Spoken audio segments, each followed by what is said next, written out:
महाभारत आदि पर्व पावलोम पर्व नवमोऽध्यायः। रुरु की आधी आयु से प्रमद्वरा का जीवित होना। रुरु के साथ उसका विवाह।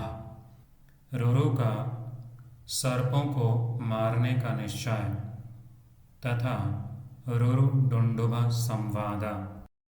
उग्र श्रवा जी कहते हैं, शौनक जी, वे ब्राह्मण प्रमद्वरा के चारों ओर वहाँ बैठे थे।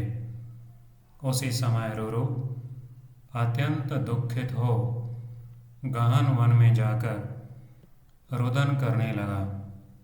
शोक से पीड़ित हो उसने बहुत करुणाजनक विलाप किया और अपनी प्रियतमा प्रमद्वरा का स्मरण करके शोकमग्न हो इस प्रकार बोला, हा वह कृशांगी बाला मेरा तथा समस्त बांधवों का शोक बढ़ाती हुई भूमि पर सो रही है। इससे बढ़कर दुख और क्या हो सकता है। सौतिरुवाच तेषु ततरोपविष्टेषु ब्राह्मणेषु महात्मसु रुरुश्चुक्रोश गहनं वनं गत्वाति दुःखितः शोकेनाभिहतः सोऽथ विलपन् करुणं बहु अब्रवीद् वचनं शोचन् प्रियां स्मृत्वा प्रमद्वराम्। शेते सा भुवि तन्वङ्गी मम शोकविवर्धिनी बान्धवानां च सर्वेषां किं नु दुःखमतः परम्। यदि मैंने दान दिया हो, तपस्या की हो अथवा गुरुजनों की भली भांति आराधना की हो, तो उसके पुण्य से मेरी प्रिया जीवित हो जाए। यदि दत्तं तपस्तप्तं गुरवो वा मया यदि सम्यगाराधितास्तेन संजीवतु मम प्रिया। यदि मैंने जन्म से लेकर अब तक मन और इंद्रियों पर संयम रखा हो और ब्रह्मचर्य आदि व्रतों का दृढ़तापूर्वक पालन किया हो, तो यह मेरी प्रिया प्रमद्वरा जी उठे। यथा च जन्म प्रभृति यतात्माहं धृतव्रता प्रमद्वरा तथा एषा समुत्तिष्ठतु भामिनी। इस प्रकार जब रुरु पत्नी के लिए दुखित हो अत्यंत विलाप कर रहा था, उस समय एक देवदूत उसके समीप आया और वन में रुरु से बोला, एवं लालप्यतस्तस्य भार्यार्थे दुःखितस्य च देवदूतस्तदाभेत्य वाक्यमाह रुरुं वने। देवदूत ने कहा, धर्मात्मा रुरु, तुम दुख से व्याकुल हो, अपनी वाणी द्वारा जो कुछ कहते हो वह सब व्यर्थ है, क्योंकि जिस मनुष्य की आयु समाप्त हो गई है उसे फिर आयु नहीं मिल सकती। यह प्रमद्वरा गंधर्व और अप्सरा की पुत्री थी। इसे जितनी आयु मिली थी वह पूर्ण हो चुकी है। अतः तात तुम किसी भांति भी मन को शोक में न डालो। देवदूत उवाच अभिधत्से हयद्वाचा रुरो दुःखेन तन्मृषा यतो मर्त्स्य धर्मात्मन् नायुरस्ति गतायुषा गतायुरेषा कृपणा गन्धर्वाप्सरसो सुता तस्माच्छोके मनस्ताता मा कुतास्त्वं कथंचन। इस विषय में महात्मा देवताओं ने एक उपाय निश्चित किया है।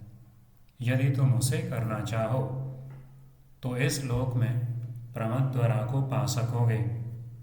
उपायश्चात्र विहितः पूर्वं देवैर्महात्मभिः तं यदीच्छसि कर्तुं त्वं प्राप्स्यसीह प्रमद्वराम। रुरु बोला, आकाशचारी देवदूत, देवताओं ने कौन सा उपाय निश्चित किया है, उसे ठीक ठीक बताओ।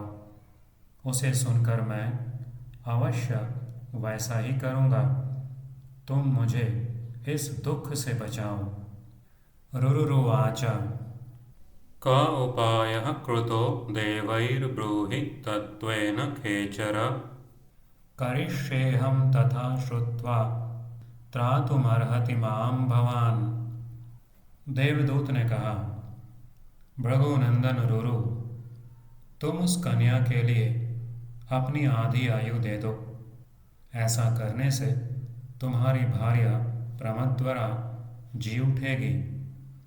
देवदूत उवाच, आयुषोर्धं प्रयच्छ त्वं कन्यायै भृगुनंदन। एवमुत्थास्यति रुरो तव भार्या प्रमद्वरा। रुरु बोला, देवश्रेष्ठ, मैं उस कन्या को अपनी आधी आयु देता हूँ। मेरी प्रिया अपने श्रृंगार, सुंदर रूप और आभूषणों के साथ जीवित हो उठे। रुरुवाच, आयुषोर्धं प्रयच्छामि कन्यायै खेचरोत्तमा। श्रृंगाररूपाभरण समुत्तिष्ठतु मे प्रिया। उग्र श्रवाजी कहते हैं, तब गंधर्वराज विश्वावसु और देवदूत दोनों सत्पुरुषों ने धर्मराज के समीप जाकर कहा। सौतिरुवाच, ततो गंधर्वराजश्च देवदूतश्च सत्तमौ धर्मराजमुपेत्येदं वचनं प्रत्यभाषताम्। धर्मराज, रुरु की भार्या कल्याणी प्रमद्वरा मर चुकी है। यदि आप मान लें तो वह रुरु की आधी आयु से जीवित हो जाए। धर्मराजायुषोर्धेन रुरोर्भार्या प्रमद्वरा समुत्तिष्ठतु कल्याणी मृतैवं यदि मन्यसे। धर्मराज बोले, देवदूत, यदि तुम रुरु की भार्या प्रमद्वरा को जीवित करना चाहते हो तो वह रुरु की आधी आयु से संयुक्त होकर जीवित हो उठे। धर्मराजा उवाच, प्रमद्वरां रुरोर्भार्यां देवदूत यदीच्छसि उत्तिष्ठत्वायुषोर्धेन रुरोरेव समन्विता। उग्र श्रवाजी कहते हैं, धर्मराज के ऐसा कहते ही वह सुंदरी मुनि कन्या प्रमद्वरा रुरु की आधी आयु से संयुक्त हो सोई हुई की भांति जाग उठी। सौतिरुवाच, एवमुक्ते ततः कन्या सोदतिष्ठत् प्रमद्वरा रुरोस्तस्यायुषोर्धेन सुप्तेव वरवर्णिनी। उत्तम तेजस्वी रुरु के भाग्य में ऐसी बात देखी गई थी। उनकी आयु बहुत बढ़ी चढ़ी थी। जब उन्होंने भार्या के लिए अपनी आधी आयु दे दी, तब दोनों पिताओं ने निश्चित दिन में प्रसन्नतापूर्वक उनका विवाह कर दिया। वे दोनों दंपति एक दूसरे के हितैषी होकर आनंदपूर्वक रहने लगे। एतदृष्टं भविष्ये हि रुरोरुत्तम तेजसः आयुषोति प्रवृद्धस्य भार्यार्थेर्धमलुप्यत। तत इष्टे हनि तयोः पितरौ चक्रतुर्मुदा विवाहं तौ चरेम ते परस्पर हितैषिणौ।